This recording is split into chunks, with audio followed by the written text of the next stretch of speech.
తను కూడా అతన్ని ప్రేమిస్తున్న విషయం బయటపెట్టడం తనకిష్టం ఉండేది కాదు. బహుశా దానికి కారణం తనలోని అహం కావచ్చు. తను ప్రేమించకున్నా తనను ప్రేమిస్తున్నానంటూ తన వెంట ఓ యువకుడు హచ్ కుక్క పిల్లలా తిరుగుతున్నాడనే ఇమేజ్ తన క్లాస్మేట్స్లో తనను సెలబ్రిటీలా మార్చేస్తుందన్న నమ్మకం కావచ్చు. అతడు ప్రియుడు కాదు, స్నేహితుడు మాత్రమే అనడం ఆలస్యం. అవునా, ప్లీజ్ ప్లీజ్ మేం ప్రపోజ్ చేసుకుంటామే, మా గురించి కొద్దిగా రికమెండ్ చేయవా, మీ మధ్య స్నేహానికేమీ భంగం రానివ్వం, ప్రామిస్ అన్నారు తన రూమ్మేట్స్. మీ ఇష్టం, నాకేమీ అభ్యంతరం లేదు అని చెప్పింది. అంత ధైర్యంగా వాళ్లకు అవకాశం ఇవ్వటానికి కారణం అభి ప్రేమ మీద తనకున్న నమ్మకం. సూర్యుడు పొరపాటున పశ్చిమాన ఉదయిస్తాడేమో గాని అభి మాత్రం తనను తప్ప మరొక అమ్మాయి వైపు కన్నెత్తి చూడడన్న నమ్మకం.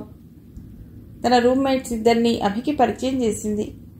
15 రోజులయ్యేసరికి వాళ్ల ఊసెత్తితేనే చిరాకు పడసాగాడు. నీ స్నేహితురాళ్లకు బుద్ధి లేదా? ఏమిటా మాటలు, ఏమిటా వెకిలి చేష్టలు, అసహ్యం వేస్తోంది అన్నాడో రోజు. అయ్యో, అలా వాళ్ళని అపార్థం చేసుకోకు, నీ ప్రేమ కోసం తహతహలాడుతున్నారు అంది. ఇద్దరూనా? నవ్వుతూ అన్నాడు. అవును, ఇద్దరూ ప్రయత్నిస్తున్నారు. ప్రయత్నించడంలో తప్పేముంది? నీ ప్రేమ దక్కేది ఒక్కరికేగా. ఆ ఇద్దరిలో ఎవరిని అదృష్టం వరించనుందో. ఒకవేళ ఇద్దరి మీద ప్రేమ కలిగితేనో అప్పుడేం చేయాలి? అభి కళ్ళలో అల్లరి. అదెలా కుదురుతుంది? ప్రియురాలి పోస్ట్ ఒకటే ఉంటుంది మహాశయ. దానికోసం 100 మంది అప్లికేషన్లు పెట్టి ఉండవచ్చు, 50 మంది పరీక్ష రాసి ఉండవచ్చు, 25 మంది ఇంటర్వ్యూ దాకా వచ్చి ఉండవచ్చు. కానీ ఫైనల్ సెలక్షన్ మాత్రము ఒక్కరికే దక్కుతుంది. అది రూల్, అంతే కదా. మరి నా ఫైనల్ సెలక్షన్ ఎప్పుడూ అయిపోయిందిగా. నా ప్రియురాలి పోస్ట్ ఫిలప్ అయి చాలా రోజులయ్యింది. ప్రస్తుతం నో వేకెన్సీ అని నీ ఫ్రెండ్స్కి చెప్పు. అనవసరంగా నా చుట్టూ తిరిగి సమయం వృధా చేసుకునే బదులు ఇంకెవరినైనా వెతుక్కుంటారు. కొంపదీసి ఆ ప్రియురాలు నేనేనంటావా ఏమిటి? తనలో కూడా అల్లరి. అతడి నుంచి వచ్చే సమాధానమేదో తెలిసినా అతడి నోటి ద్వారా చెప్తే వింటున్నప్పుడు కలిగే తృప్తి అమోఘం, అలౌకికం. అబ్బాయి ఎన్నో రోజుల నుంచి తనని ప్రేమిస్తున్నాడని అతడి మాటల వల్ల చేష్టల వల్ల తెలుస్తున్నా ఆ అబ్బాయి నోటి నుండి ఐ లవ్ యూ అనే 3 పదాల వాక్యం వినటంలో ఉన్న థ్రిల్ ఏమిటో అమ్మాయిలకు మాత్రమే తెలుసు. నువ్వుగాక ఇంకెవరుంటారు? నేను ప్రేమించింది నిన్నే, ప్రేమిస్తోంది నిన్నే. ఇక ముందు కూడా నా ప్రేమ దేవతవి నువ్వే. భూత వర్తమాన భవిష్యత్ కాలాల్లో నా ప్రేమ నీకే సొంతం. అలా అంటున్నప్పుడు అతడి కళ్ళు తన్మయత్వంతో అరమోడ్పులు కావటం గమనించింది. చాలే ఆపు నీ దండకం. 10వ తరగతిలో ఉన్నప్పుడే చెప్పాను, నువ్వు నాకు మంచి స్నేహితుడివి తప్ప మన మధ్య ప్రేమ ఏమీ లేదని. ఇప్పటికీ లేదు, ఇక ముందు కూడా ఉండబోదు. భూత భవిష్యత్ వర్తమాన కాలాల్లో నువ్వు నాకు ట్రూ ఫ్రెండ్వి తప్ప లవర్వి కాదు. సరే, నీ ఇష్టం, నిన్ను బలవంత పెట్టాను. నేను మాత్రం నిన్ను ప్రేమిస్తూనే ఉంటా. వద్దనే అధికారం నీకు లేదు. ఏదో రోజు నీ స్నేహం ప్రేమలోకి మారుతుందన్న నమ్మకం నాకుంది. ఆ రోజు కోసం ఎదురు చూస్తుంటా అన్నాడు. ఎంత నమ్మకమో అతడి ప్రేమ మీద అతడికి అనుకుని నవ్వుకుంది. తనకు తన మీద నమ్మకం ఉంది. డాక్టర్ కావాలన్న తన ఆశయాన్ని సాధించుకునే వరకు తను తన ప్రేమను బయటపెట్టదు. ఈ ప్రేమలు, విరహాలు, ఎడబాట్లు, ఏడుపులు అదో సాలెగూడు. అందులో ఇరుక్కుంటే బయటపడటం చాలా కష్టం. ఆ జంజాటంలో పడితే డాక్టర్ కావాలన్న తన కోరిక కొండెక్కినట్లే. నువ్వు ఇందాకే నా ఫ్రెండ్స్ గురించి ఏదో అన్నావుగా, అది నీకు కూడా వర్తిస్తుంది. అనవసరంగా నా మీద ఆశలు పెట్టుకుని సమయం వృధా చేసుకోకు. ఇంకెవరినైనా ప్రయత్నించు. నా స్నేహితురాళ్లలోనే చాలా అందమైన అమ్మాయిలు ఉన్నారు. సెట్ చేయమంటావా చెప్పు అంది. నీకంత శ్రమ అక్కర్లేదులే, వాళ్ళు ఎలాగో ప్రయత్నిస్తూనే ఉంటారుగా. దివి నుండి దేవకన్యలు దిగొచ్చినా నా ఆశ శ్వాస నువ్వే. ఒక విషయం చెప్తాను, గుర్తుంచుకో. ప్రేమించడమే కాదు, పెళ్ళంటూ చేసుకుంటే నిన్నే చేసుకుంటాను. నువ్వు కాదంటే బ్యాచిలర్గానే ఉండిపోతాను అంటూ శపథం చేశాడు. అలా అతడి నోటి నుండి అతడికి తన మీదున్న ప్రేమ గురించి వినటం తనకెంత ఇష్టమో. తనకు తెలుసు, ఎవరెంత రెచ్చగొట్టినా అతడి ప్రేమలో మార్పు ఉండదని. హాస్టల్లోని తన స్నేహితురాళ్లతో ఈ విషయం చెప్పినప్పుడు సువర్చల దాన్నో ఛాలెంజ్లా స్వీకరించింది. సువర్చల చాలా అందంగా ఉంటుంది. దాని అందంతో పోలిస్తే తనకు 40 మార్కులు కూడా పడవు. మెడికల్ కాలేజ్ మొత్తానికి అదే బ్యూటీ. మొదటి 2 సంవత్సరాల్లో వరుసగా అది మిస్ కాలేజ్గా ఎన్నికైంది. డాక్టర్ కోర్స్ పూర్తి చేసి వెళ్లే వరకు దాన్ని ఓడించే అందగత్తె మరొకరుస్తారన్న నమ్మకం తమలో ఎవ్వరికీ లేదు. అందంలో సువర్చలని నటి శ్రీదేవితో పోల్చవచ్చు. అందరూ దాన్ని ముద్దుగా జూనియర్ శ్రీదేవి అనే పిలిచేవాళ్లు. నిజం చెప్పు, నువ్వు అతన్ని ప్రేమించడం లేదుగా? ప్రేమిస్తుంటే ఇప్పుడే చెప్పేసేయ్, వాణ్ణి వదిలేస్తాను అంది. ప్రేమే ఉంటే నా రూమ్మేట్స్ ట్రై చేసుకుంటానంటే సరేనని ఎందుకు ఒప్పుకుంటాను అంది తను. ముందు ముందు వాడి మీద ప్రేమ పుట్టే అవకాశం ఏమైనా ఉందా చెప్పు, వాడి జోలికి కూడా వెళ్ళను. తీరా ఇప్పుడు లేదని చెప్పి కొన్ని రోజుల తర్వాత పుట్టుకొచ్చిందని చెప్పావనుకో, అప్పుడు వాడు నీకు దొరకడు. నా ప్రేమకు బానిసలా మారి నా కాళ్ళ దగ్గర పడి ఉంటాడు అంది. అతడు నన్ను ప్రేమిస్తున్నాడు, నాది మాత్రం స్నేహమే, అది ప్రేమగా మారే అవకాశమే లేదు. అయితే విను, ఈ రోజు నుంచి 3 నెలల లోపల, అంటే సరిగ్గా 90 రోజుల్లో వాణ్ణి నా చుట్టూ పిచ్చి కుక్కలా తిప్పుకోకపోతే నా పేరు సువర్చలే కాదు. ఇది నా ఛాలెంజ్. ఒకవేళ నువ్వు ఓడిపోతే నిన్ను ఏ పేరుతో పిలవమంటావే అని అడిగింది శ్రీవాణి. అభిని లైన్లో పెట్టడానికి అన్ని విధాలుగా ప్రయత్నించి ఓడిపోయిన 2 శాల్తీల్లో ఇదొకటి. నేను ఓడిపోతానన్న నమ్మకం ఉంటే ఎవరైనా బెట్ కట్టొచ్చు, ఎంతైనా నేను రెడీ అంది. మేమెవ్వరం నీ అంత ధనవంతులం కాదులే తల్లి, డబుల్ బెట్ వద్దులే. నువ్వు ఓడిపోతే నిన్ను ఏ పేరుతో పిలవాలో చెప్పు చాలు అంది శ్రీవాణి. మీ ఇష్టం వచ్చిన పేరుతో పిలవండే, నాకేమీ అభ్యంతరం లేదు అంది సువర్చల. సువర్చల చేసిన ఛాలెంజ్ గురించి తను అభికేమీ చెప్పలేదు. చెప్పకూడదనేది సువర్చల తన మీద పెట్టిన ఆంక్షల్లో ఒకటి. 3 నెలల తర్వాత సువర్చల తన ఓటమిని ఒప్పుకుంది. నీ ప్రేమికుడు గొప్పవాడే, చాలా సిన్సియర్ లవర్. వాడు నా అందానికి పడలేదు, నా డబ్బుకి లొంగలేదు. నువ్వు చాలా అదృష్టవంతురాలివి అంది. ఈ విషయం వల్లితో చెప్పినప్పుడు చీవాట్లు వేసింది. అది కూడా అభితో పాటే ఇంజనీరింగ్ చదువుతోంది. నీకేమైనా పిచ్చా? అంత ఓవర్ కాన్ఫిడెన్స్ మంచిది కాదు. నువ్విప్పటి వరకు వాడిని ప్రేమించినట్టు చెప్పలేదు. దానికి తోడు తపోభంగం చేయించడానికి ఇంద్రుడు అప్సరసల్ని పంపినట్టు వాడి మీదికి ఒకరి తర్వాత మరొకరిని పంపుతున్నావు. ఏదో ఓ బలహీన క్షణంలో వాడు లొంగిపోయాడనుకో, నువ్వెంత పశ్చాత్తాపడినా తిరిగి రాడు అంది. వాడు లొంగిపోడు, వాడి మీద నాకు ఆ నమ్మకం ఉంది అంది తను నవ్వుతూ. అటువంటి అభి తను తప్ప ఇతఃపరం బెరుంగా అనేలా తన చున్నీ పట్టుకుని తిరిగిన అభి ఇప్పుడు ఈ వయస్సులో తన ఆలోచనలకు అంతరాయం కలిగిస్తూ అభి గదిలోకొచ్చి మంచం మీద అటు తిరిగి పడుకున్నాడు. 3 సంవత్సరాల నుంచి ఇదే వరుస. మంచానికి ఈ చివర తను, ఆ చివర అతడు. నదికి ఓ ఒడ్డున తను, మరో ఒడ్డున అభి. మధ్యలో ప్రవహిస్తూ నిశ్శబ్దం. ఎందుకు నన్ను నిర్లక్ష్యం చేస్తున్నావు అని అడుగుదామని ఎన్నిసార్లు అనుకుందో, దానికి తన అభిమానం అడ్డొస్తోంది. భార్యాభర్తల మధ్య గొడవలు వచ్చినప్పుడు ఇద్దరూ మనసు విప్పి మాట్లాడుకోవటం వల్ల సమస్యలు పరిష్కారం అవుతాయి అని కౌన్సిలింగ్లో ఎంతమందికి చెప్పుంటుందో. కానీ తన దాకా వచ్చేటప్పటికి ఏదో అడ్డుపడుతోంది. అభిమానం అనుకుంటోంది, కానీ అది అహంకారం కూడా కావచ్చు. తను అతనిలాగే ఉన్నత చదువులు చదివింది, తను సంపాదిస్తోంది, అతడి మీద ఆధారపడి లేదు. అతనితో తనకెంత అవసరమో అతడికి తను అంతే అవసరం కదా. మరి తనెందుకు కారణం అడుక్కోవాలి? తనెందుకు ప్రాధేయపడాలి? నెవర్. కళ్ళు మూసుకుని నిద్రకు ఉపక్రమించింది. ఉదయం ఆసుపత్రికి వెళ్లే సమయానికే ఆమె ఛాంబర్ ఎదురుగా ఉన్న వెయిటింగ్ లాంజ్లో 2 ఆడవాళ్లు కూర్చుని ఉండటం గమనించింది. ఒకరికి 18 ఏళ్లకు మించి వయస్సు ఉండదు, మరొక ఆమె నడి వయస్సులో ఉంది. వాళ్ళిద్దరూ పక్కపక్కనే కూర్చుని మాట్లాడుకుంటున్నారు. బహుశా తల్లి కూతురులై ఉంటారు. ఇది తన ప్రాక్టీస్లో అరుదుగా ఎదురయ్యే దృశ్యం. ఈ దేశంలో చాలా మందికి మానసిక ఆరోగ్యం మీద సరైన అవగాహన కానీ శ్రద్ధ కానీ లేవు. టీవీల్లో, ప్రింట్ మీడియాలో క్యాన్సర్ల గురించి, కిడ్నీ వ్యాధుల గురించి, హార్ట్ అటాక్ల గురించి రోజు ప్రజలకు సమాచారం ఇస్తూ భయపెట్టే కార్పొరేట్ హాస్పిటళ్ల డాక్టర్లు మానసిక జబ్బుల గురించి పట్టించుకోకపోవటానికి కారణం ఒక్కటే. క్యాన్సర్, హార్ట్ అటాక్ వంటి జబ్బులున్న రోగులకు ఆపరేషన్లు చేసి లక్షలు దండుకునే అవకాశం ఉంది. కానీ మానసిక రుగ్మతలతో వచ్చే రోగుల విషయంలో మందులిచ్చి పంపడం తప్ప అడ్డంగా దోచుకునే అవకాశం లేదు. కాబట్టి తన టేబుల్ మీద పెట్టి ఉన్న అడ్మిట్ కార్డ్ పైన రాసి ఉన్న పేషెంట్ వివరాలు చదివింది. పేరు మేఘన, వయస్సు 18 ఏళ్లు. దాంతోపాటు ఇంటి అడ్రస్, ఫోన్ నెంబర్ కూడా అందులో పొందుపరచబడి ఉన్నాయి. పేషెంట్ని లోపలికి పంపించమని నర్స్కి చెప్పింది. వాళ్ళిద్దరూ వచ్చి ఆమె ఎదురుగా ఉన్న కుర్చీల్లో కూర్చున్నాక మధ్య వయస్సు ఆవిడ వైపు చూస్తూ చెప్పండి అంది. తన పక్కన కూర్చుని ఉన్న అమ్మాయి వైపు ఒకసారి చూసి ఆమె వైపు తిరిగి, ఇది నా కూతురు మేడం, పేరు మేఘన, ఇంజనీరింగ్ చదువుతోంది. గత కొద్ది రోజులుగా వింతగా ప్రవర్తిస్తోంది. తనలో తానే మాట్లాడుకుంటుంది, తనలో తానే నవ్వుకుంటుంది, ఒక్కోసారి చిన్న పిల్లలా మారం చేస్తుంది, హుషారుగా గంతులేస్తుంది, ఒక్కోసారి జీవితంలో అన్నీ అనుభవించిన ముసల్దానిలా వేదాంతం మాట్లాడుతుంది.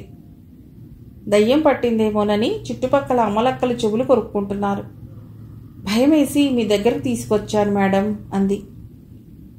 కొంపతీసి మీరు కూడా మీ అమ్మాయికి దయ్యం పట్టిందని అనుకుంటున్నారా ఏమిటి?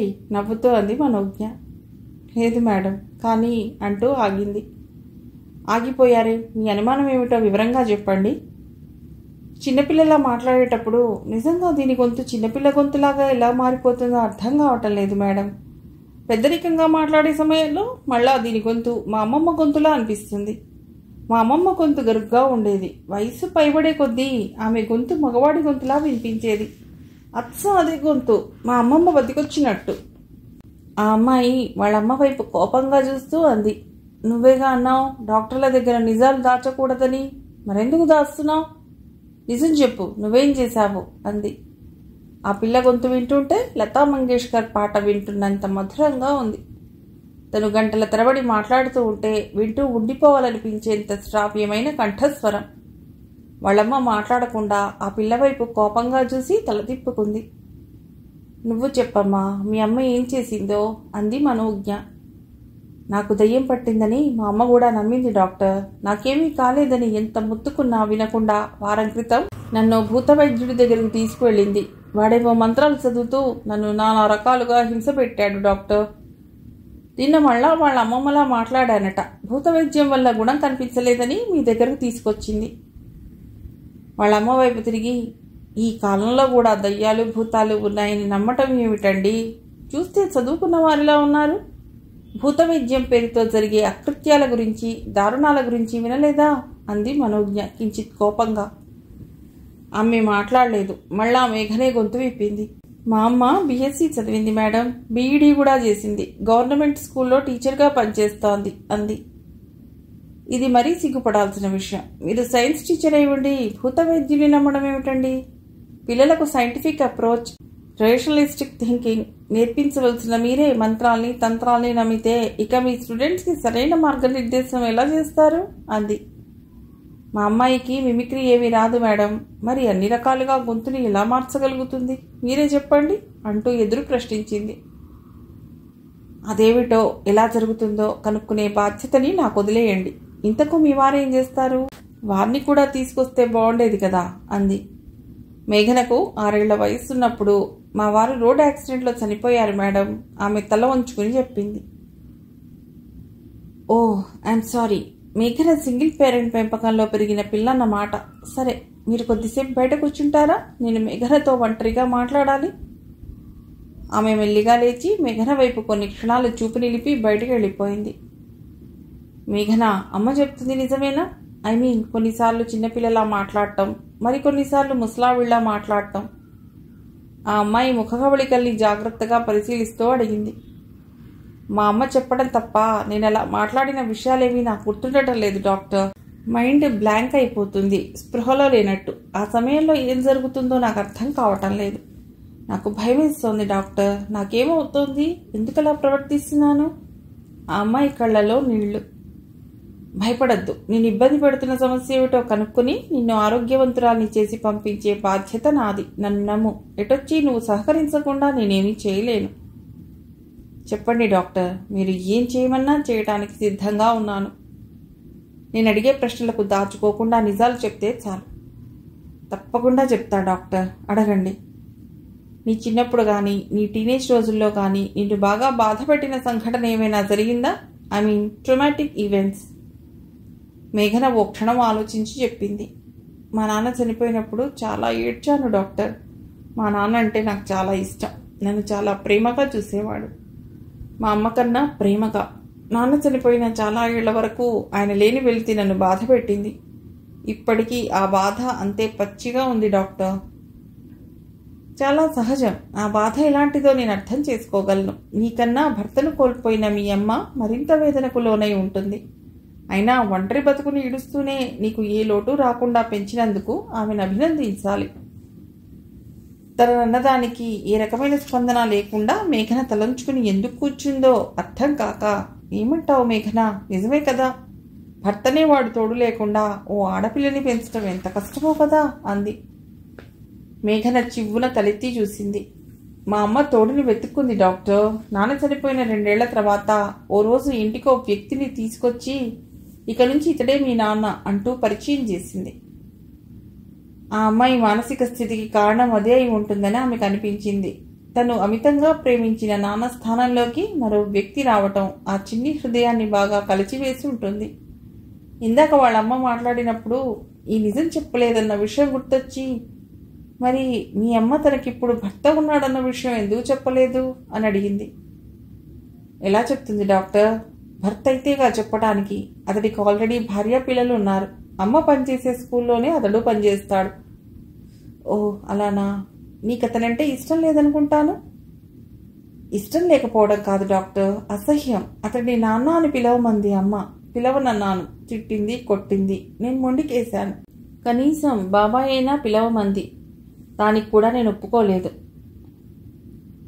అతడు అమ్మతో బాగానే ఉంటాడా? బేసికల్గా మంచివాడేనా? తీగా మాట్లాడటం అతడికి స్వతహాగా అబ్బిన కళ. అతడి మాటలకే అమ్మ లొంగిపోయి ఉంటుంది. అమ్మకు అతని మాటే వేదం. అతడు ఎలా ఆడమంటే అలా ఆడుతుంది. అతడు చాలా మంచివాడే, దేవుడితో సమానం అంటుంది. నాకైతే అతడి మాటలు చేతలు అసహజంగా కనిపిస్తాయి. అతడి నవ్వు వెనుక కుటిలత్వం కనిపిస్తూ ఉంటుంది. నీతో అతడి ప్రవర్తన ఎలా ఉంటుంది? నేను అసలు అతడితో మాట్లాడితేనేగా డాక్టర్. అతడి ఇంటికి వస్తే చాలు, నేను అతడి ఎదురు పడకుండా జాగ్రత్త పడుతుంటా. అదృష్టం డాక్టర్, మా ఇంట్లో 2 బెడ్రూమ్లు ఉండటం. అతడికి భార్య పిల్లలు ఉన్నారని చెప్పావు కదా, మీ ఇంటికి రోజు వస్తాడా? రోజు రాడు, వారంలో 2 సార్లు లేదా 3 సార్లు. నీకు చిన్నప్పటి నుండి బాగా గుర్తున్న విషయాలు చెప్పగలవా? ఇప్పుడే చెప్పనక్కర్లేదు, బాగా గుర్తు తెచ్చుకుని ఓ నోట్బుక్లో రాయి. ఇలా డైరీ రాస్తున్న విషయం ఎవరికీ చెప్పకు, అమ్మకు కూడా. ఈసారి వచ్చినప్పుడు చూపించు నోట్బుక్ తెచ్చి, సరేనా అంది. ఆ అమ్మాయి సెల్ నంబర్ని తన ఫోన్లో సేవ్ చేసుకుని మిస్డ్ కాల్ ఇచ్చాక, నా నెంబర్ సేవ్ చేసి పెట్టుకో, నీకు ఎప్పుడు మాట్లాడాలనిపించినా మాట్లాడొచ్చు. ఏమైనా ముఖ్యమైన విషయం చెప్పాలనిపించినా, మనసులో దిగులుగా ఉన్నా, నిరాశగా అనిపించినా నాతో నీ ఫీలింగ్స్ని షేర్ చేసుకో. నన్ను నీ అమ్మనుకో లేదా ఫ్రెండ్ అనుకో, సరేనా అంది. మేఘన అంగీకార సూచకంగా తల ఊపింది. వాళ్ళమ్మను కూడా లోపలికి పిలిచి యాంటీ డిప్రెషన్ మందులు రాసిచ్చి ఓ వారం తర్వాత తీసుకురమ్మని చెప్పి పంపించింది. మేఘన వెళ్ళిన చాలాసేపటి వరకు ఆ అమ్మాయి గురించి ఆలోచిస్తూ గడిపింది. మేఘన పోస్ట్ ట్రామాటిక్ స్ట్రెస్ డిజార్డర్తో బాధపడుతున్నట్లు అనిపిస్తోంది. ఈ జబ్బు ముఖ్యంగా బాల్యావస్థలో ఎదురైన ఘోరమైన దారుణమైన అనుభవాల వల్ల వచ్చే అవకాశం ఎక్కువ. వాళ్ళమ్మ చెప్పిన దాన్ని బట్టి చూస్తే షిస్కోఫ్రీనియా లక్షణాలు కూడా కనిపిస్తున్నాయి. ఏదేమైనా మేఘన గురించి మరింత సమాచారం తెలిస్తే తప్ప ఆ అమ్మాయికున్న జబ్బేదో నిర్ధారణకు రావటం కష్టం. ఆ అమ్మాయి సివియర్ డిప్రెషన్లో ఉన్న విషయం మాత్రం స్పష్టంగా తెలుస్తోంది. అటువంటి వ్యక్తులు తాగుడుకో, స్మోకింగ్కో లేదా డ్రగ్స్ వాడకానికో అలవాటు పడి ఉంటారనేది చాలా కేసుల్లో డాక్టర్లు గమనించిన విషయం. మేఘనకు అటువంటి వ్యసనాలు ఏమైనా ఉన్నాయా లేవా తెలుసుకోవాలి. ఈ జబ్బు మరీ తీవ్రమైన దశలో పేషెంట్లు ఆత్మహత్య చేసుకునే అవకాశం కూడా ఉంది. మేఘనని అటువంటి స్థితిలోకి జారకుండా కాపాడవలసిన బాధ్యత తన మీద ఉంది అనుకుంది. మొబైల్ ఫోన్ మోగటంతో ఆలోచనలోంచి బయటపడి మొబైల్ స్క్రీన్ మీద చూసింది. శ్రీవల్లి నుండి ఫోన్. హలో, ఏం చేస్తున్నావే అంది వల్లి. మామూలే, మా డాక్టర్లకు వేరే పనే ఉంటుంది, రోగుల్ని చూడటం తప్ప. ఇప్పటి వరకు ఎంతమంది పిచ్చోళ్ళని బాగు చేశావే? మానసిక రోగులంటే పిచ్చోళ్లే అనే తప్పుడు అభిప్రాయం నుండి నువ్వు బయటపడవా? నువ్వే కాదు, మన దేశంలో చాలామంది ఉద్దేశం ఇదే కావటం మన దౌర్భాగ్యం.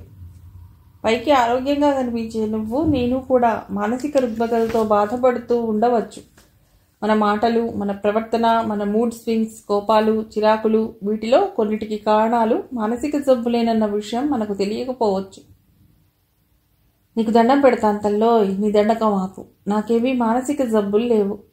ఒకవేళ ఉన్నా నువ్వు ఫ్రీగా చూస్తానన్నా సరే నీ దగ్గరకు మాత్రం ట్రీట్మెంట్కు రాను. మనోజ్ఞకు పెద్దగా నవ్వొచ్చింది. వల్లికి మానసిక వైద్యులంటేనే ఓ చులకన భావం. పిచ్చోళ్లకు వైద్యం చేసి చేసి వాళ్ళు పిచ్చోళ్లలా మారిపోతారేమోనే, నా కళ్లకు సైకియాట్రిస్టులందరూ అలాగే కనిపిస్తారు అంటూ ఎగతాళి చేస్తూ ఉంటుంది. ఇలా మా వైద్యుల్ని హేళన చేయడం కూడా ఓ మానసిక జబ్బే. నీకు తప్పకుండా వైద్యం అవసరం. ఫ్రీగా చేయంలే, డబ్బున్న మారాణివిగా. బాగా దండుకుంటాను రావే అంది. వల్లి తెరలు తెరలుగా నవ్వింది. సర్లే, రేపు ఉదయం 8:30 కల్లా మల్లాపూర్కి వచ్చి 9ంటికి ఓల్డేజ్ హోమ్ ఇనాగరేషన్ ఉంది. సోషల్ వెల్ఫేర్ మినిస్టర్ శివరావు గారి చేతుల మీదుగా ప్రారంభోత్సవం జరుగుతుంది. నువ్వు తప్పకుండా రావాలి. నీకు 10 రోజుల క్రితమే ఇన్విటేషన్ కార్డ్ పంపించాను. గుర్తుందా? మర్చిపోయావా? మర్చిపోలేదు లేవే. మర్చిపోతే బతకనిస్తావా? అసలే రాక్షసివి. పీక్కు తినవు. పీక్కు తినే రాక్షసిని కాదులేవే, పని రాక్షసిని అంతే. మా నాన్న సంపాదించి ఇచ్చిన 10 కోట్ల ఆస్తిని 100 కోట్లు చేయాలన్న పట్టుదల. మరోసారి నాకు ఆ లొకేషన్కి ఎలా రావాలో చెప్పు. బాలాపూర్ చౌరస్తా నుండి 2 కిలోమీటర్లు ముందుకొచ్చాక శివాజీ చౌక్ వస్తుంది. అక్కడ లెఫ్ట్కి తిరిగితే RCI రోడ్ వస్తుంది. అక్కడి నుంచి ఓ 5 కిలోమీటర్ల దూరం డ్రైవ్ చేశాక రైట్కి టర్న్ తీసుకుని కొద్దిగా లోపలికి వస్తే ఓల్డేజ్ హోమ్ కనిపిస్తుంది. మధ్య మధ్యలో బోర్డులు కూడా పెట్టించాలే. మల్లాపూర్లో టర్నింగ్ తీసుకోవాల్సిన చోట చాలా పెద్ద బోర్డు కనిపిస్తుంది. వాట్సాప్లో లొకేషన్ కూడా షేర్ చేస్తాను చూడు. నీకోసమే ఫంక్షన్ని ఆదివారం పెట్టించా. ఏవో సాకులు చెప్పి తప్పించుకోవటానికి అవకాశం లేదు. నీతో పాటు మీ ఆయన్ని కూడా తీసుకురా. అర్థమైందా? తప్పకుండా వస్తాలేవే అంది. శ్రీవల్లిది పూర్తిగా బిజినెస్ మైండ్. మాటలతో మనుషుల్ని ఎలా ఆకట్టుకోవాలో ఆమెకు బాగా తెలుసు. కాబట్టే రియల్ ఎస్టేట్ రంగంలో రాణించగలిగింది. బాలాపూర్లోని సాయినగర్ కాలనీ మొత్తం ఆమె చేపట్టిన వెంచరే. ప్లాట్లు అమ్మటంతో పాటు ఇళ్లు కూడా కట్టించి ఇచ్చింది. ప్రస్తుతం మల్లాపూర్లో 50 ఎకరాల స్థలంలో వెంచర్ నడుస్తోంది. ఓల్డేజ్ హోమ్ ప్రారంభోత్సవాన్ని తన సౌలభ్యం కోసం ఆదివారం పెట్టానని చెప్పింది కదా, ఉత్త అబద్ధం. ఆ రోజుకి ముహూర్తం కుదురుంటుంది అంతే. ఎటొచ్చి ప్లాట్లు చేసి అమ్మటంలో, నిర్మాణ రంగంలో అప్రతిహతంగా దూసుకుపెడుతున్న శ్రీవల్లి అండ్ కంపెనీకి ఓల్డేజ్ హోమ్ కట్టాలన్న ఆలోచన ఎందుకు వచ్చిందనేదే మనోజ్ఞకు మిగుడు పడని విషయం. లాభాపేక్ష లేకుండా వల్లి ఏ పని చేయదు. ఇందులో ఏదో మతలబు ఉండే ఉంటుంది. మెల్లిగా శ్రీవల్లి నుండి కూపీ లాగాలి అనుకుంది. ఆదివారం ఉదయం తొందరగా తయారవు. Old age home ఇనాగరేషన్కి వెళ్ళాలిగా. మనం వెళ్ళకపోతే వల్లి బాధపడుతుంది. అప్పుడే స్నానం చేసి వచ్చిన అభితో అంది మనోజ్ఞ. నేను రావటం లేదు, నాకు ఆఫీస్లో పనుంది. ఆమె వైపు చూడకుండానే సమాధానం ఇచ్చాడు. అదేమిటి, 10 రోజుల క్రితమే మనకి ఇన్విటేషన్ పంపడమే కాకుండా ఫోన్ చేసి ఇద్దరిని పిలిచింది కదా. మనం వెళ్ళకపోతే బాగుండదు. ఎవరికి బాగుండదు? నీ ఫ్రెండ్కా? ఆమెకు బాగుండకపోతే నాకేమిటి? నా పనులు మానుకుని రావటానికి ఆమె నా చుట్టమా పక్కమా? నువ్వు శ్రీవల్లి మొదటి నుంచి ఫ్రెండ్స్ అన్న విషయం మర్చిపోయావా? నిన్ను నాకు పరిచయం చేసింది శ్రీవల్లి అన్న విషయం గుర్తుందా? గతాన్ని తలుచుకుంటూ కూర్చునేంత తీరిక నాకు లేదు. నువ్వు వెళ్ళు, నాకు ఆఫీస్లో ఇంపార్టెంట్ మీటింగ్ ఉంది. ఈ మధ్యకాలంలో ఒక్క ఆదివారమైనా విశ్రాంతిగా ఇంట్లో ఉన్నావా చెప్పు. ఎప్పుడో ఆఫీస్ పనేనా? ఈ ఒక్క ఆదివారమైనా సరదాగా బయటికి రావచ్చుగా. బ్రేక్ఫాస్ట్, లంచ్ అక్కడే ఏర్పాటు చేస్తున్నట్లు చెప్పింది వల్లి. ఇంత బతుకు బతికి ఓల్డేజ్ హోమ్లో తిండి తినమంటావా? నాకు అలాంటి గతేం పట్టలేదు. నీకు బ్రేక్ఫాస్ట్ చేయడం ఇష్టం లేకపోతే చెప్పు, బయట తింటాను బట్టలు వేసుకుంటూ అన్నాడు.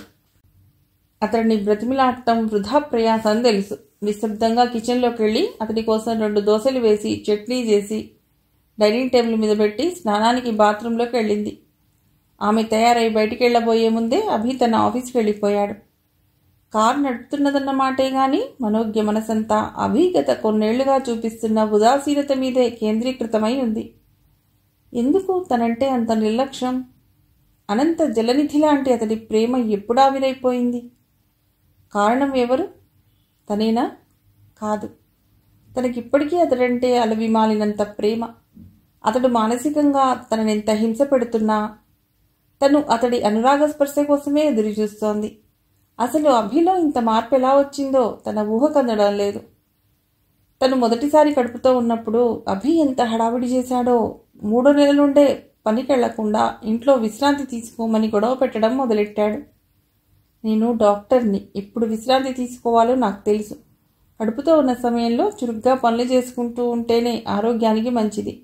డెలివరీ కూడా సులువుగా అవుతుంది అని చాలాసేపు నచ్చచెప్పినా వినలేదు.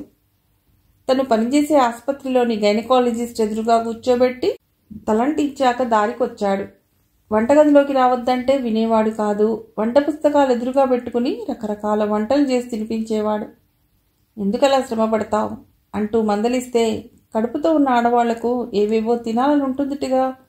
మీ అమ్మే ఉండుంటే నీకేం కావాలో కనుక్కుని చేసి పెట్టేది.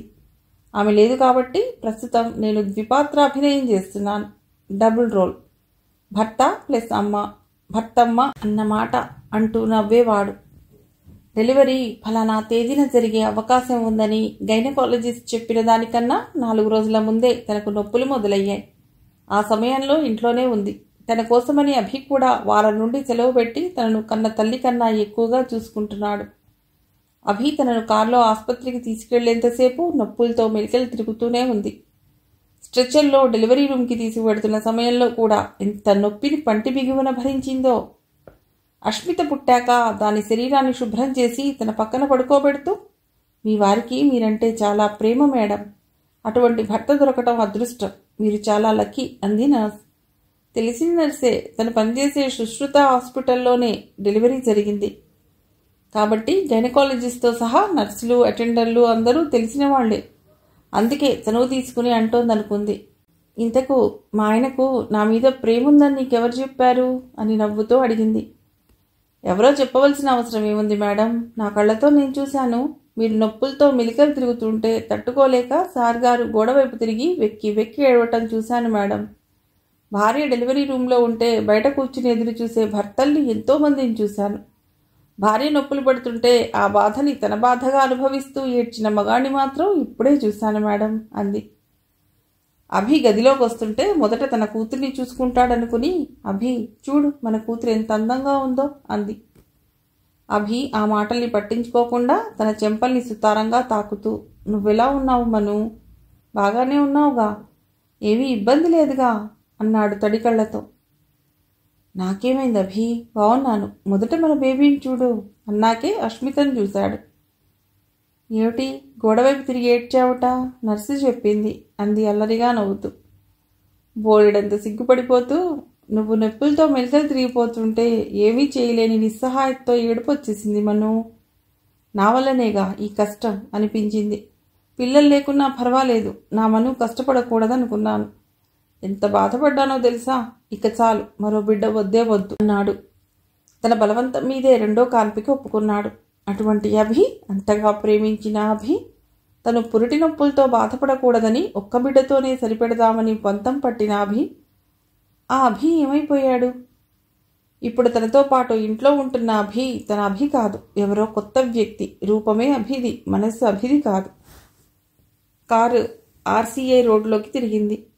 ఆలోచనలో నుండి బయటపడి మల్లాపూర్ గ్రామంలో రోడ్డు పక్కన ఎస్వి రిటైర్మెంట్ హోమ్కి వెళ్లే దారి అన్న బోర్డు కనిపించగానే కార్ని కుడివైపుకి తిప్పి లోపలికి పోనిచ్చింది. పెద్ద ఆర్చ్ మీద welcome to SV retirement homes అని పెద్ద పెద్ద అక్షరాలతో రాసి ఉన్న బోర్డు. దానికి 4 వైపులా అలంకరించి ఉన్న బంతిపూల మాలలు స్వాగతం పలుకుతున్నాయి. అప్పటికే పార్కింగ్లో చాలా కార్లు ఉండటంతో కొద్దిసేపు పార్కింగ్ కోసం వెతుక్కోవలసి వచ్చింది. కార్ని లాక్ చేసి గేట్ వైపుకు నడుస్తూ తల ఎత్తి బిల్డింగ్ వైపు చూసింది. 4 అంతస్తుల అధునాతన భవనం. అది ఓల్డేజ్ హోమ్లా అనిపించడం లేదు. 3 స్టార్ హోటల్ని తలపించేలా ఉంది. గేట్ వద్ద 3 సెక్యూరిటీ గార్డులున్నారు. లోపలికి ప్రవేశించింది. విశాలమైన ప్రాంగణం. చుట్టూ రకరకాల పూల మొక్కలు ఆహ్లాదంగా తలలూపుతూ కనిపించాయి. బిల్డింగ్ ఎదురుగా 2 ఎకరాల తోట. దానికున్న ఫెన్సింగ్కి ఆర్గానిక్ ఫామ్ అని బోర్డు పెట్టి ఉంది. బిల్డింగ్ మధ్యలో టెన్నిస్ కోర్ట్ అంత విశాలమైన లాన్ ఉంది. అందులో కుర్చీలేసి ఉన్నాయి. ఎదురుగా వేదిక ఏర్పాటు చేయబడి ఉంది. ఒకతడు మైక్లో, మీకోసం బ్రేక్ఫాస్ట్ తయారుగా ఉంది, ఈ పక్కనే ఉన్న డైనింగ్ హాల్లోకి వెళ్ళి బ్రేక్ఫాస్ట్ చేయవలసిందిగా అందరికీ విజ్ఞప్తి అంటున్నాడు. వల్లి కోసం వెతికింది. మొదటి వరుసలో కూర్చొని ఉన్న ముఖ్య అతిథులతో ముచ్చటిస్తూ కనిపించింది. తనని డిస్టర్బ్ చేయటం ఎందుకని చివరి వరుసలో ఓ కుర్చీ చూసుకుని కూర్చోబోతున్నప్పుడు వల్లి వేగంగా ఆమె వైపుకు రావడం కనిపించింది. ఆమె దగ్గరకు రాగానే 2 చేతులు పట్టుకుని ఊపేస్తూ, చాలా సంతోషంగా ఉంది, నీకోసమే ఎదురు చూస్తున్నాను తెలుసా అంది వల్లి. అవును, నువ్వు ముందు వరుసలో కూర్చుని ఉన్న విఐపీలతో మాట్లాడుతున్నావు కదా, నేనొచ్చానని ఎలా తెలిసింది? నీ వీపుకు కూడా కళ్ళున్నాయా ఏమిటి అంది మనోజ్ఞ నవ్వుతూ. ఈ బిల్డింగ్ నిండా కెమెరా కళ్ళు పెట్టించానులేవే, సీసీ కెమెరాలు. వేదికకి ఎడంవైపు సీసీటీవీ ఉందిలే, అందులో నువ్వు రావటం చూశాను. గెస్ట్లతో మాట్లాడుతున్నా నా కళ్ళని మెయిన్ గేట్ వైపే ఉన్నాయి తెలుసా, నీ రాక కోసం ఎదురు చూస్తూ మనోజ్ఞ చేయబట్టుకుని ముందుకు లాక్కెళుతూ అంది. నేనంత విఐపీని కానులేవే, నీకన్నా నాకు విఐపీలు ఎవరూ లేరన్న విషయం నీకు తెలుసు. ఇంతకు అభి ఏడి, ఎందుకు రాలేదు? ఆఫీస్లో ఏదో ముఖ్యమైన మీటింగ్ ఉందని వెళ్ళాడు. పోన్లే, నువ్వైనా వచ్చావు. మొదట డైనింగ్ హాల్లో బ్రేక్ఫాస్ట్ చేద్దువు గానిరా అంది. వద్దంటున్నా వినకుండా డైనింగ్ హాల్లోకి తీసుకెళ్ళింది. దీర్ఘచతురస్రాకారంలో ఉన్న హాల్లో ఒకేసారి 50 మంది కూర్చుని తినే సౌకర్యాలన్నీ అమర్చి ఉన్నాయి. ఇడ్లీ, వడ, దోశ, ఉప్మా, పూరి అన్నీ ఉన్నాయి. 2 ఇడ్లీలు తిని ఇక చాలని చెప్పింది. మనోజ్ఞ తినే వరకు వల్లి ఆమె పక్కనే కూర్చుని రిటైర్మెంట్ హోమ్కి సంబంధించిన విశేషాలు చెప్పింది. కాఫీ తాగుతున్నప్పుడు తన భర్తకు ఫోన్ చేసి, ఎక్కడున్నారు, డైనింగ్ హాల్లోకి రండి, మన మనోజ్ఞ వచ్చింది అంది. వల్లి భర్త వంశీ కూడా అదే బిజినెస్లో ఉన్నాడు. అతడొచ్చి పలకరించి వెళ్ళాక వల్లి ఆమెను తీసుకెళ్లి ముందు వరుసలో కూర్చోబెట్టింది. సభ మొదలైంది. మంత్రిగారు లాంఛనంగా ప్రారంభోత్సవం చేసి ప్రసంగించాక శ్రీవల్లి పోడియం ముందుకు వచ్చింది. సభకు నమస్కారం. మీ అందరి ఆదరాభిమానాలతో రియల్ ఎస్టేట్ రంగంలో అంచెలంచెలుగా ఎదిగి ప్రస్తుతం ఓ బ్రాండ్ నేమ్గా మారిన మా ఎస్వి అండ్ కంపెనీకి ఓల్డ్ ఏజ్ హోమ్ పెట్టవలసిన అవసరం ఏమొచ్చిందని నన్ను మీ వంటి చాలామంది శ్రేయోభిలాషులు అడిగారు. మొదట దానికి సమాధానం చెప్తాను. మానవ జన్మలోని దశలు చక్రభ్రమణాన్ని పోలి ఉంటాయి. పుట్టిన బిడ్డని తల్లి తన పొత్తిళ్లలో దాచుకుని పాలతో పాటు ప్రేమను రంగరించి పోసి పెంచుతుంది. పిల్లాడు దోగాడి తప్పటడుగులు వేసి నడవటం మొదలెడతాడు. వృద్ధాప్యంలో ఇవే దశలు పునరావృతం అవుతాయి. నడక కష్టమవుతుంది, తప్పటడుగులు పడతాయి. చివరి దశలో మళ్ళా పసిపిల్లాళ్లా మారిపోయి మంచానికే పరిమితమవుతారు. ఇది ప్రతి మనిషి జీవితంలో వచ్చే రెండో బాల్యం. ఈ దశలోనే వాళ్లకు అమ్మలా ఆదరించే పిల్లల ప్రేమ అవసరం అవుతుంది. కానీ దురదృష్టం ఏమిటంటే, ఏ పిల్లల ఉన్నతి కోసం తమ రక్తమాంసాల్ని కొవ్వొత్తిలా కరిగించారో ఆ పిల్లలు ఆర్థికంగా ఉన్నత స్థితిలో ఉన్నప్పటికీ తల్లిదండ్రులకు సేవ చేసుకునే పరిస్థితిలో లేరు. దానికి కారణం ఉద్యోగాల వేటలో వేరే రాష్ట్రాలకో విదేశాలకో వలస వెళ్లటమే. అటువంటి తల్లిదండ్రులకు సేవ చేయాలనే సత్సంకల్పంతో ఈ రిటైర్మెంట్ హోమ్స్ని పెట్టడం జరిగింది. 3-4 దశాబ్దాల క్రితం మన దేశంలో ఉమ్మడి కుటుంబ వ్యవస్థ ఉండేది. ఇళ్ల లోగిళ్లన్నీ కొడుకులతో, కోడళ్లతో, మనవళ్లతో, మనవరాళ్లతో కళకళలాడుతూ ఉండేవి. ముసలి వాళ్ళని కంటికి రెప్పలా కాపాడుకోవటానికి ఇంటి నిండా గంపెడు మనుషులతో పాటు వాళ్ల గుండెల నిండా కొండంత ప్రేమలుండేవి. ఇప్పుడు పరిస్థితి మారింది. అన్నీ న్యూక్లియర్ కుటుంబాలే. ఒకరినో ఇద్దరినో మించి కనడం లేదు. పిల్లల చదువులకనో ఉద్యోగాలకనో వలస వెళ్లటం ఎక్కువైపోయింది. విదేశాలకు వెళ్లిన వాళ్ళు డాలర్ల మోజులో పడి తిరిగి రాకుండా అక్కడే స్థిరపడిపోతున్నారు. ఇక్కడ ముసలితనంలో తల్లిదండ్రులను ఆదుకునే వాళ్లే కరువైనారు. జీవితంలోని చివరి దశలో తల్లిదండ్రులకు కావాల్సింది విదేశాల నుండి పిల్లలు పంపించే డాలర్లు కాదు. ఈ వయసులో వాళ్లు కోరుకునేది పిడికెడంత ప్రేమ, గుప్పెడంత ఆదరణ, అనారోగ్యంలో సమయానికి మందులు అందించే శ్రద్ధ. మేము ఈ రిటైర్మెంట్ హోమ్స్లో చేరే వృద్ధులందరికీ సొంత పిల్లల్లా మారి సేవలు చేయటానికి సంసిద్ధంగా ఉన్నాం. నేను మా వారు కలిసి మా తల్లిదండ్రులకు చేసినంత శ్రద్ధగా, ప్రేమగా వాళ్ళని ఆదరిస్తామని సభాముఖంగా ప్రమాణం చేస్తున్నాను.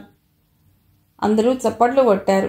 శ్రీవల్లి మాటకారిని మనోజ్ఞకు తెలుసు. చదువుకునే రోజుల్లో డిబేట్ పోటీల్లో విస్తృతంగా పాల్గొని బహుమతులు తెచ్చుకున్న విషయం ఆమెకు గుర్తొచ్చింది. కానీ ఇలా వేదికల మీద ఇంత అనర్గళంగా సభికుల్ని సూదంటు రాయిలా ఆకర్షించేలా మాట్లాడగలదని ఇప్పుడే ప్రత్యక్షంగా చూస్తోంది. పత్రికా విలేకరులలోంచి ఒకతడు లేచి, మేడం, మీరు ఈ హోమ్కి ఎస్వి ఓల్డేజ్ హోమ్ అని పేరు పెట్టకుండా ఎస్వి రిటైర్మెంట్ హోమ్ అని ఎందుకు పెట్టారో తెలుసుకోవచ్చా అని అడిగాడు. వల్లి నవ్వి, ఈ ప్రశ్న తప్పకుండా అడుగుతారని ఎదురు చూస్తున్నా. ఓల్డేజ్ హోమ్లో ఉండమంటే అదేదో శాపంలా, ఎప్పుడో చేసుకున్న పాపంలా భావించేవాళ్ళు మనలో చాలామంది ఉంటారు. వృద్ధాప్యంలో ఉన్నామని చెప్పుకోవటానికి అవమానంగా తలుస్తారు. అటువంటి భావజాలానికి వీళ్లు లోను కాకూడదన్న ఉద్దేశంతో నిర్మించిన అనురాగ మందిరం మా హోమ్. మాది ముసలివాళ్ల మీద జాలితో చేపట్టిన ఆశ్రమం కాదు, వాళ్ల మీద గౌరవంతో పెట్టిన ఆశ్రమం. మానవ జీవితంలోని చివరి మజిలీ అయిన వృద్ధాప్యం మీద భక్తితో పెట్టిన ఆశ్రమం.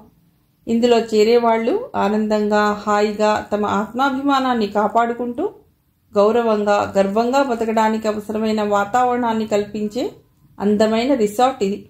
ఇక్కడ చేరే వృద్ధులకు తమ స్వంత ఇంట్లో ఉన్నట్టు అనుభూతి కలిగించేలా తీర్చిదిద్దిన అపురూపమైన పొదరిల్లు. అందుకే ఖర్చుకి వెనకాడకుండా 5 స్టార్ హోటల్లో ఉండేటటువంటి వాతావరణాన్ని, సౌకర్యాలను కల్పిస్తూ కట్టిన మీ కలల సౌధం ఇది.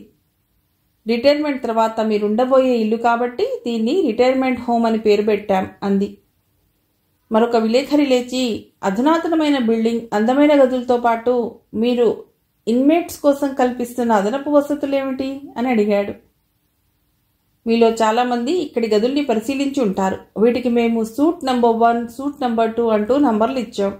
స్టార్ హోటల్లో ఉండే విశాలమైన డబుల్ బెడ్ సూట్లా వీటిని తీర్చిదిద్దడమే దానికి కారణం. ప్రతి గదిలో ఏసీ, గీజర్తో పాటు 36 ఇంచెస్ DVD టీవీలను అమర్చాం. వైఫై సౌకర్యాన్ని కల్పించాం. ఈ బిల్డింగ్కి ఎదురుగా ఉన్న మా పొలంలో ఆర్గానిక్ పద్ధతిలో పండించే కూరగాయలనే వాడతాం. అన్నానికి నాణ్యమైన పాత సోనా మసూరి బియ్యాన్నే వాడతాం. ఇక్కడి ఇన్మేట్స్ అవసరార్థం 20 బర్రెగొడ్లని కొన్నాం. వాటి ద్వారా లభించే పాలు, పెరుగునే వీళ్లకు అందజేస్తాం. అందరికీ సమయానికి వేడివేడిగా భోజనం అందించే ఏర్పాట్లు చేస్తాం. మంచినీళ్ల శుద్ధి కోసం ఆర్వో ప్లాంట్ ఏర్పాటు చేశాం. మరో విశేషం ఏమిటంటే, ఎవరైనా తమకు నచ్చిన వంట వండుకోవాలనుకుంటే వీలుగా ఉండటం కోసం గదిలో ఓ పక్క కిచెన్ స్టాండ్తో పాటు సింకుని కూడా ఏర్పాటు చేశాం. ఒక ఎండి, 2 నర్సులు 24 గంటలు వీళ్ళని కనిపెట్టుకుని ఉంటారు. రోజు ఉదయం 10ంటికి, సాయంత్రం 6ంటికి ఎండి గారు నర్సులతో కలిసి రౌండ్స్కి ప్రతి రూమ్కి వెళ్ళి ఇన్మేట్స్ ఆరోగ్యం గురించి కనుక్కుంటారు. వీళ్ళని మేము ఇన్మేట్స్లా కాకుండా మా స్వంత తల్లిదండ్రుల్లా చూసుకుంటామనటానికి ఇంతకన్నా నిదర్శనం ఏం కావాలి? వ్యాయామం చేయాలనుకునే వాళ్ల కోసం గ్రౌండ్ ఫ్లోర్ జిమ్ ఏర్పాటు చేశాం.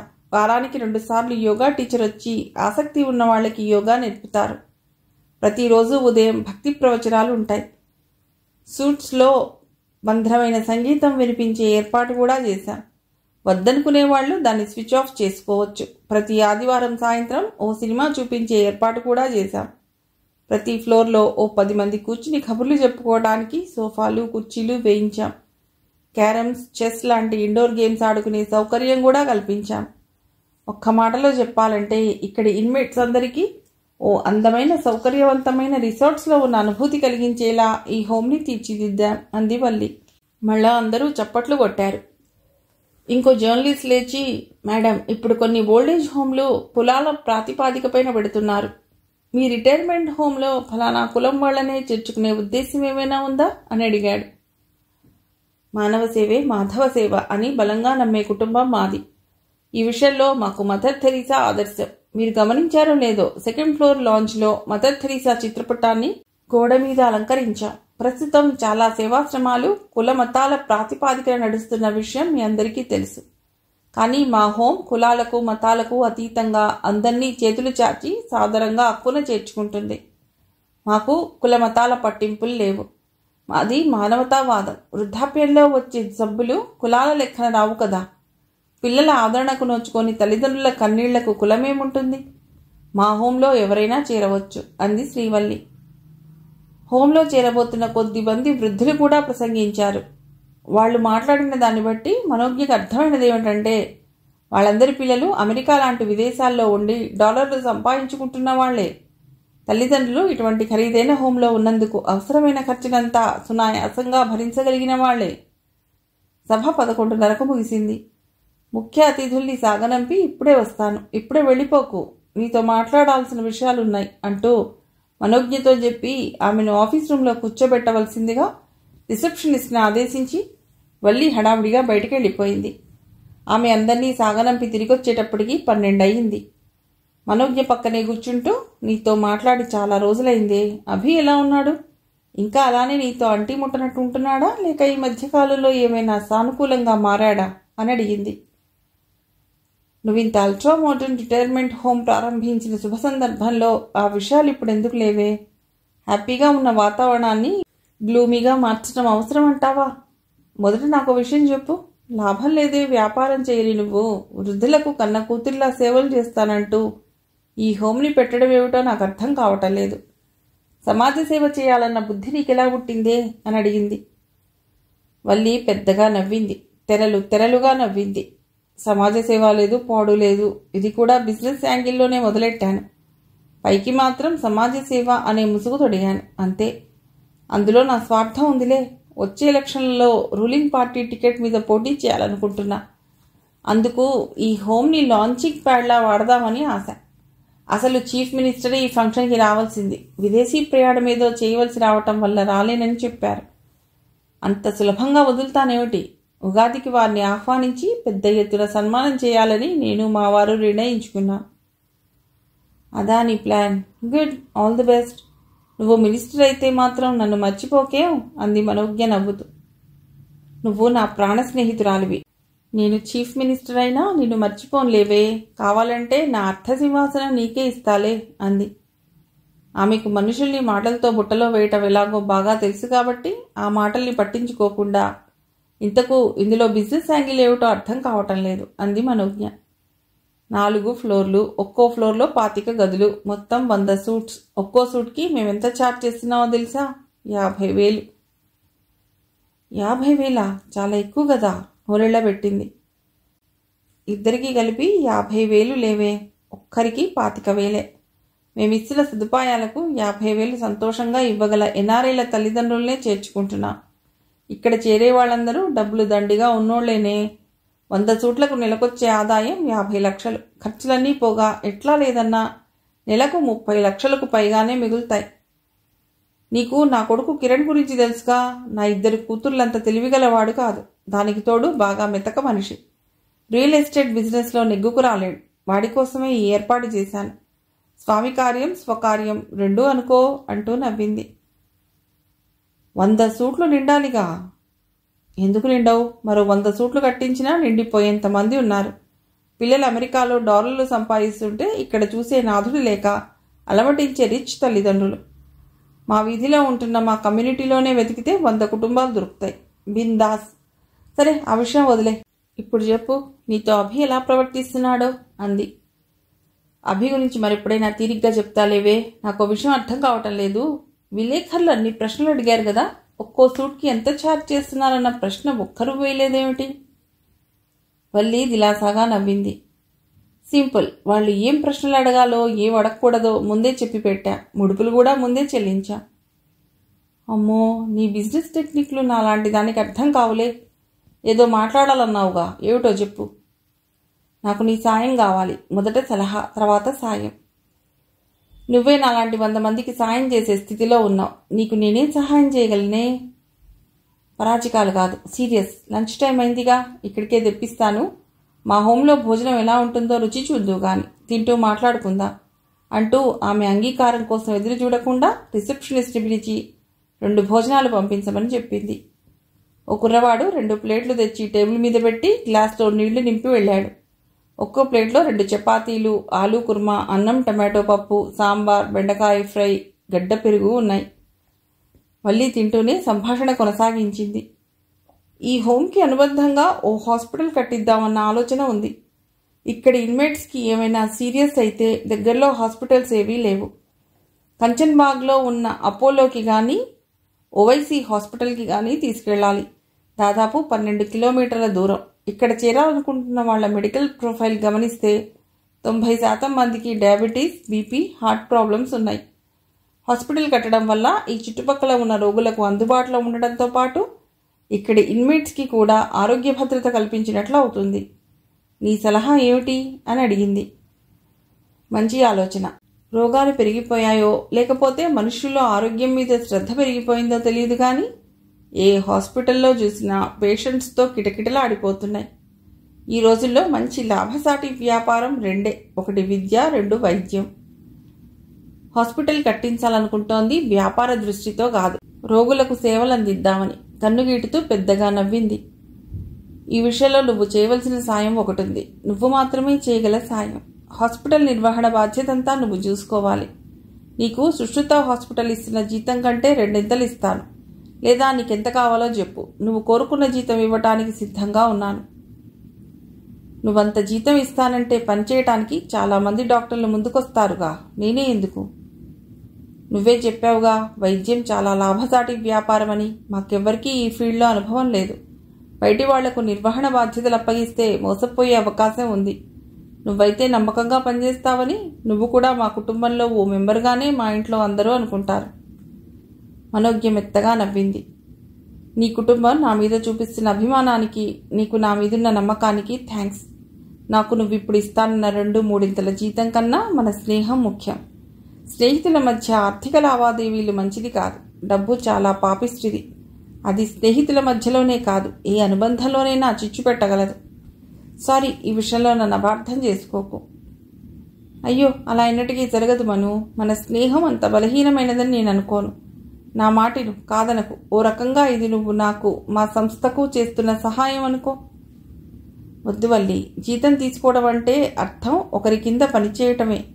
స్నేహితుల్లో ఒకరి యజమానిగా మారిపోతే ఆ స్నేహం తప్పకుండా చెడిపోతుంది. నా అనుభవంలో నేను అలాంటి కేసులు చాలా చూశాను. సరే అయితే జీతం తీసుకోకుండా ఫ్రీగా పనిచేయి, అంతకన్నా కావాల్సిందేముంది అంటూ నవ్వింది వల్లి. వెంటనే జోక్ చేశానులేవే, పోనీ ఓ పని చేద్దాం, కొంత పర్సెంటేజ్ షేర్ తీసుకో. ఈ ప్రపోజల్ ఓకేనా నీకు? నాకు వ్యాపారం చేసి లక్షలు ఆర్జించాలన్న కోరిక అస్సలు లేదు. నా అవసరాలకు సరిపడా సంపాదించుకుంటున్నా చాలు. అందులోనే తృప్తిగా బ్రతుకుతున్నా. నన్ను ఇలాగే బతకని. ఇక నీ హాస్పిటల్ విషయం అంటావా? నీ బంధువుల్లోనే నమ్మకమైన వ్యక్తిని అడ్మినిస్ట్రేటర్గా నియమించు. నేను బయట నుంచే అతడికి తగిన సలహాలు ఇస్తుంటాను. ఆ రకంగా మన స్నేహాన్ని కాపాడుకున్నట్లు ఉంటుంది, నీకు సాయం చేసినట్లు ఉంటుంది అంది Manogna. Matrusri engineering college campus lunch hour. కొంతమంది అమ్మాయిలు క్యాంటీన్లో కూర్చుని ఇంటి నుండి తెచ్చుకున్న బాక్సులు విప్పదీసి లంచ్ చేస్తున్నారు. మేఘన, వర్షిణి పక్కపక్కనే కూర్చుని కబుర్లు చెప్పుకుంటూ మధ్య మధ్యలో నవ్వుకుంటూ మెల్లిగా తింటున్నారు. ఇద్దరి మధ్య ఒకరిని విడిచి ఒకరు ఉండలేనంత గాఢమైన స్నేహం పెనవేసుకునుంది. వచ్చే వారమే బెంగళూరు టూర్, గుర్తుందా? ఇంట్లో చెప్పావా లేదా అని అడిగింది వర్షిణి. నేను రావటం లేదే, బెంగళూరు చూడాలన్న ఆసక్తి అస్సలు లేదు అంది మేఘన. అదేమిటి, మన క్లాస్ వాళ్ళందరూ బాగా ఎంజాయ్ చేయాలని ప్లాన్ వేసుకున్నాంగా. బెంగళూరు, మైసూరులోని ప్రదేశాలు చూడాలన్న ఆసక్తి నాకు లేదు. అదంతా మన తల్లిదండ్రుల కోసం చెప్పే అబద్ధం మాత్రమే. మన ప్లాన్ వేరే ఉందిగా. ఏమిటది? అప్పుడే మర్చిపోయావా? బెంగళూరులో ఉన్న ఖరీదైన పబ్బులకు వెళ్ళి మజా చేద్దామనుకున్నాంగా. నా జీవితంలో అంత అదృష్టం లేదు లేవే. అదృష్టం ఎందుకు లేదు? డబ్బులు లేవా? మీరేమీ పేదవాళ్ళు కాదు కదా. మీ అమ్మ గవర్నమెంట్ స్కూల్లో టీచర్ కదా, నీకేం తక్కువ? నేను మాట్లాడేది డబ్బుల సమస్య గురించి కాదు. నా మనస్సంతా ఎప్పుడూ దిగులుగా ఉంటుందే, ఏదో విషాదాన్ని మోస్తున్నట్టే ఉంటుంది. నువ్వన్నావే మజా చేద్దామని, అటువంటి ఆలోచనే రాదు నాకు. ఒంటరిగా కూర్చుని ఏడవాలనిపిస్తూ ఉంటుంది. అదే ఎందుకు? నేను చాలాసార్లు నేను ఈ విషయం అడుగుదామనుకున్నా. ఎందుకు ఎప్పుడు చూసినా ఏదో కోల్పోయినట్లుంటావు? ఏం జరిగింది? నీ బెస్ట్ ఫ్రెండే కదా, నాతో షేర్ చేసుకోవా ప్లీజ్? మేఘన కొన్ని క్షణాలు శూన్యంలోకి చూసి చెప్పింది. ఏమోనే, నాకు కారణం తెలియదు. నాకు గుర్తున్నంత వరకు మా నాన్న చనిపోయిన సంఘటన తప్ప బాధపడే విషయమేమీ జరగలేదు. కానీ నా దిగులుకి కారణం అది మాత్రం కాదనిపిస్తోంది. మీ అమ్మ మరొక వ్యక్తితో కలిసి ఉండటం నీకు నచ్చలేదేమో. ఈ విషయం గురించి కూడా ఆలోచించానే. అమ్మ కోణంలోంచి ఆలోచిస్తే ఆమె చేసిన దాంట్లో తప్పేమీ కనిపించడం లేదు. నాకు 6 ఏళ్లున్నప్పుడు నాన్న చనిపోయాడు. అప్పుడు అమ్మ వయసు ఎంతని తనకు నచ్చిన వ్యక్తిని తోడు కోసం వెతుక్కుంది. ఆమె జీవితాన్ని ఆమెకు నచ్చినట్టు మలుచుకునే అధికారం ఆమెకుందనే అనుకుంటున్నాను. మనం ఎవరం దాన్ని అడ్డుకోవటానికి, తప్పు పట్టడానికి? నువ్వు ఆలోచించినంత ఉదారంగా నేను ఆలోచించలేనే. సమాజం అనేది ఒకటి ఉందిగా. నువ్వు అనుకుంటున్నంత మంచిది కాదు ఈ సమాజం. చాలా దుర్మార్గపు సమాజం. చిన్న అవకాశం దొరికినా చీల్చి చెండాడాలని ఎదురు చూసే మనుషులే ఇక్కడ. దయాదాక్షిణ్యాలు చూపరు. రేపు నీకు పెళ్ళెలా అవుతుంది? ఎవరు చేసుకుంటారు? అసలు నీకు సంబంధాలు వస్తాయా? మీ అమ్మ ఇవన్నీ ఆలోచించి ఉండవలసింది కదా. నాకు అసలు పెళ్లి గురించి ఆలోచనే రాదే. అయినా దానికి చాలా సమయం ఉందిగా. పెళ్లి చేసుకోవాలంటే సంబంధాలే రావాలా? ప్రేమించి పెళ్లి చేసుకోవచ్చుగా. మరి సతీష్ గారిని ఎందుకే దూరం పెడతావు? వాడు నీ ప్రేమ కోసం పరితపిస్తూ నీ చుట్టూ పిచ్చోళ్లా తిరుగుతున్నాడు గదే. మేఘన మొహం కోపంతో జేవరించింది. బుద్ధిగా చదువుకోమని కాలేజీకి పంపిస్తే ఈ వయసులో మీకు ప్రేమలేమిటే? మీ మొహాలు మండా. అందుకే మా రోజుల్లో ఆడపిల్లల్ని ఇంట్లోనే కూర్చోబెట్టేవారు. 13, 14 ఏళ్లకే పెళ్లిళ్లు చేసి పంపించేవాళ్ళు. ఇప్పుడు కూడా అలా చేస్తే మీ తిక్క కుదురుతుంది. వెధవేషాలు లేకుండా బుద్ధిగా కాపురాలు చేసుకుంటారు. వర్షిణి మేఘన వైపు ఆశ్చర్యంగా చూసింది. అచ్చం మా నాయనమ్మలా మాట్లాడుతున్నావే, గొంతు కూడా భలే మార్చావే. నీలో ఈ టాలెంట్ కూడా ఉందని నాకు ఇప్పటి వరకు తెలియదు. బామ్మలా డ్రెస్ వేసుకుని ఏకపాత్రాభినయం చేస్తే ఫస్ట్ ప్రైజ్ నీకే. అన్నం తినడం పూర్తి కావడంతో టిఫిన్ బాక్స్ని తన హ్యాండ్ బ్యాగ్లో పెడుతూ అంది. ఏకపాత్రాభినయం ఏమిటే నీ బొందా? పెద్దవాళ్లతో మాట్లాడే తీరిదేనా? మీ అమ్మా నాన్న నీకేమీ మంచి చెడ్డ నేర్పలేదా? రేపు పెళ్లి చేసుకుని ఇంకో ఇంటికి వెళ్ళవలసిన దానివి. నేర్చుకోకపోతే ఎలా? అత్త చేతితో చివాట్లు తినాలనుందా ఏమిటి? కోపంగా అంది మేఘన. అబ్బా చాలేవే, ముద్దుసరి నాపసానిలా మాట్లాడింది. ఇంతకు బెంగళూరుకు వస్తున్నావు కదా? బెంగళూరుకా? ఎందుకు? మళ్ళా మర్చిపోయావా? ఇప్పుడేగా చెప్పాను. పబ్కి వెళ్ళి ఫుల్ ఎంజాయ్ చేయటానికి. పబ్లకా? ఏం చేస్తారక్కడ? విస్కీనో వోడ్కానో తాగేసి చికెన్లు మటన్లు లాగించేసి తిన్నది అరిగిపోయేంత వరకు నచ్చిన కుర్రవాడితో కలిసి డాన్స్ చేసి అలసిపోయి ఏ రాత్రి 1 గంటకు రూమ్కి చేరుకుని ఉదయం 11 వరకు పడుకుని ఓహ్ మస్తు మజా చేయటమే. ఇంత క్రితం ఎప్పుడైనా వెళ్ళావా? వెళ్ళాగా. విశాఖపట్నంలో మా పిన్ని వాళ్ళ ఇంటికి వెళ్ళినప్పుడు మా పిన్ని కూతురుతో కలిసి పబ్కి వెళ్ళి బాగా ఎంజాయ్ చేశా. మార్కోపోలో అనే పబ్ బీచ్ రోడ్లో ఉంది. నువ్వు ఇప్పటి వరకు సముద్రాన్ని చూడలేదు కదా? సముద్రంలో లేచి పడుతున్న కెరటాన్ని చూస్తూ కూర్చోవటం ఎంత బాగుంటుందో తెలుసా? నా రొమాంటిక్ డ్రీమ్ ఏంటో చెప్పనా? ఓ సాయంత్రం సముద్రపు ఒడ్డున బాయ్ ఫ్రెండ్తో కబుర్లు చెప్పుకుంటూ కూర్చోవాలి. చీకటి పడ్డాక పబ్కి వెళ్ళి ఇద్దరం తాగాలి. తర్వాత అర్ధరాత్రి వరకు వాడితో డాన్స్ చేయాలి. బెంగళూరు పబ్లు ఇంకా బాగుంటాయట తెలుసా? ఎటొచ్చి అక్కడ సముద్రం ఉండదు. నీ దుంపతెగా. అందుకా బెంగళూరు పోవటానికి తెగ ఉపలాట పడిపోతున్నావు. మీకిదేం పోయే కాలమే? ఆడపిల్లలేనా మీరు? తాగుతారా? మగపిల్లలతో కలిసి డ్యాన్సులు కూడానా? ఎంత అపచారం! ఆడపిల్లలంటే ఎలా ఉండాలి? అణకువగా ఉండొద్దు, మన ఆచారాలు పద్ధతులు పాటిస్తూ లక్షణంగా ఉండొద్దు. అబ్బా చాలేవే నీ మిమిక్రీ, విసుగొస్తోంది. తొందరగా తినేసిరా, టైం అయింది. నేను ల్యాబ్కి వెళుతున్నా అంటూ వర్షిణి బ్యాగ్ తీసుకుని బయటికి వెళ్ళిపోయింది. ఆమె వెళ్లిన వైపే మేఘన కొద్దిసేపు తీక్షణంగా చూసింది. ఏంటా బట్టలు, సిగ్గు ఎగ్గు లేకుండా, ఒళ్ళంతా కప్పుకోవాలన్న ధ్యాస కూడా లేకుండా. ఛీ, ఏం పిల్లలో, ఎలాంటి కాలం దాపురించిందో తనలో తను గొడుక్కుంటున్నట్టు అనుకుంది. మిగిలిన కథ తర్వాతి భాగంలో.